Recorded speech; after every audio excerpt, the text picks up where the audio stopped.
The racist banking system of South Africa has made its wealth from sucking the lifeblood of black South Africans.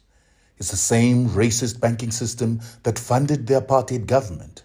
It was the same racist banking system owned by the Ruperts and Oppenheimers that funded the manufacture of jail cells, the production of tear gas, bullets. It paid the soldiers and police and secret units that murdered thousands of black South Africans and over 600,000 Africans to protect apartheid. These banks are essentially the funders of the crime against humanity of apartheid. And before the dawn of independence, these banks took control of millions of acres of land, trillions of dollars of resources, and gave loans to white South Africans so that they could buy shares, to privatize parastatals that were funded by black slavery and the exploitation of black South Africans. They funded the purchase of vast amounts of assets that were stolen by the illegitimate apartheid government from black South Africans. And they transferred this wealth into the hands of a few white South Africans and international capitalists instead of returning it to its rightful owners. And all this was done to ensure that apartheid continues through economic deprivation of black South Africans.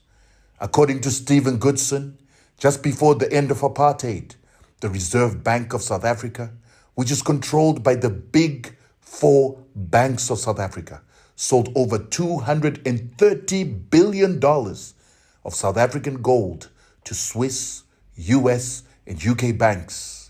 And then the money was stashed away for the benefit of Western capitalists together with the Broederbond so that it can control South Africa under a broke black government because of this theft.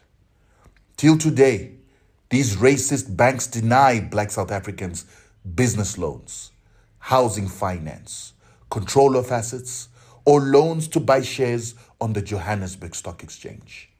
Yet all these banks are funded by the pensions of black South Africans that are sitting in PIC. These very same banks ensured that South Africa is registered as an incorporation on the New York Stock Exchange so that they can borrow from international banks by mortgaging South African resources, which benefit white South Africans and deprive black South Africans whose taxes will pay for these loans. The Registrar of Banks of the Reserve Bank, in conjunction with the very same four monopoly banks, collude to deny black South Africans license to operate commercial banks or mercantile banks in South Africa in contravention of global antitrust laws. Not so long ago, these banks colluded to sabotage the rand and to erode the savings of black South Africans and their parents to keep black South Africans subjugated. The South African public, South African politicians have done nothing about this monopoly.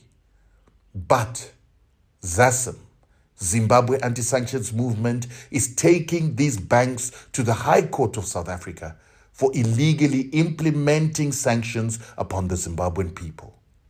These banks have decided to also try and perpetuate a crime against humanity upon the Zimbabwean people by instituting sanctions that the UN said were illegal.